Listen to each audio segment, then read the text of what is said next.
क्या छत्तीसगढ़ अब सीधे दुनिया से जुड़ने जा रहा है?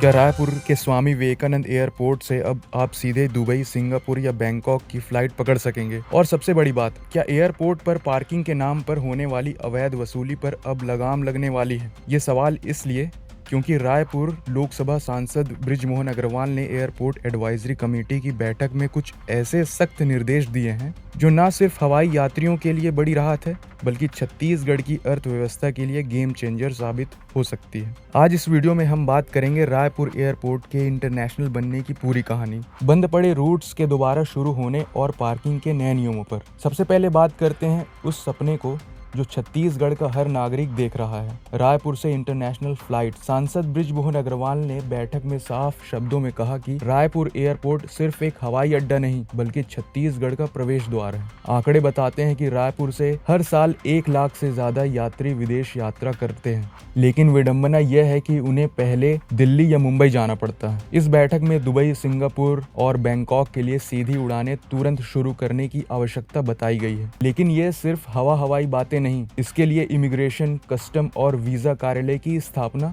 और स्टाफ की नियुक्ति को प्राथमिकता देने पर बल दिया गया है। केंद्र और राज्य सरकार के बीच सैद्धांतिक सहमति बन चुकी है और अब अधिकारियों को एक ठोस कार्य योजना और डेडलाइन देने को कहा गया है। अब सवाल उठता है कि क्या हमारे रनवे बड़े विदेशी विमानों के लिए तैयार हैं? इसका जवाब है, तैयारी चल रही है। बड़े अंतरराष्ट्रीय विमानों की लैंडिंग के लिए रनवे का विस्तार और उसे मजबूत करना अनिवार्य कर दिया गया है। इसके साथ cat 2, cat 3 instrument landing system की बात कही गई है, ताकि कोहरे या खराब मौसम में भी फ्लाइट्स लैंड कर सके। नाइट लैंडिंग की सुविधा को भी अनिवार्य बताया गया है। अगर यात्रियों की संख्या बढ़ती है तो मौजूदा टर्मिनल के विस्तार या एक नए टर्मिनल के निर्माण की योजना भी पाइपलाइन में है। सिर्फ विदेश ही नहीं, देश के भीतर भी कनेक्टिविटी सुधारने पर जोर है। आपको याद होगा, रायपुर से प्रयागराज, वाराणसी, पटना, लखनऊ और जयपुर से सीधी फ्लाइट्स थीं जो बंद हो गई थीं। सांसद ने इन रूट्स को दोबारा शुरू करने का निर्देश दिया है। साथ ही मुंबई,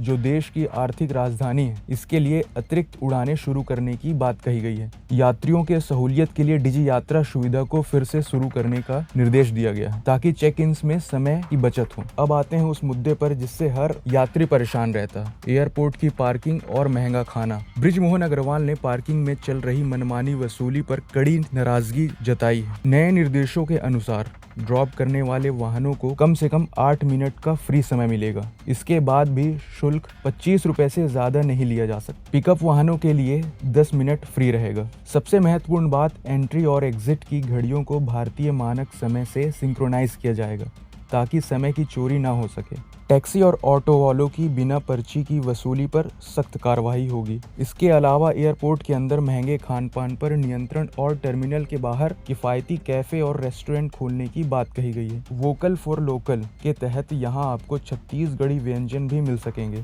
यह खबर सिर्फ यात्रियों के लिए नहीं, बल्कि छत्तीसगढ़ के किसानों और व्यापारियों के लिए भी है। पुराने टर्मिनल को कार्गो टर्मिनल में बदलने का प्रस्ताव रखा गया है। इससे राज्य की कृषि उत्पाद, वनोपज और हस्तशिल्प सीधे विदेशों में निर्यात हो सकेंगे। इसके लिए कोल्ड स्टोरेज और पेरिशेबल कार्गो की सुविधा विकसित करने के निर्देश दिए गए हैं। लक्ष्य है रायपुर को मध्य भारत का प्रमुख लॉजिस्टिक हब बनाना। कनेक्टिविटी की बात करें तो शहर से एयरपोर्ट तक सिटी बस सेवा की कमी को एक गंभीर समस्या माना गया है। जल्द ही एयरपोर्ट से दुर्ग, भिलाई, कुम्हारी तक इलेक्ट्रिक बस सेवा शुरू होगी। अगले 3 महीने में उड़ान यात्री कैफे और सौर आधारित ग्रीन एयरपोर्ट के प्रोजेक्ट पर काम तेज होगा। एक नए ऐतिहासिक पहल के तहत प्रधानमंत्री इंटर्नशिप योजना के छात्र एयरपोर्ट का रियल टाइम सर्वे करेंगे, जो भारत में पहली बार होगा। कुल मिलाकर यह बैठक सिर्फ चर्चा तक सीमित नहीं थी, बल्कि इससे अधिकारियों की जवाबदेही तय की गई। अब देखना यह होगा कि ये निर्देश धरातल पर कितनी जल्दी उतरेंगे।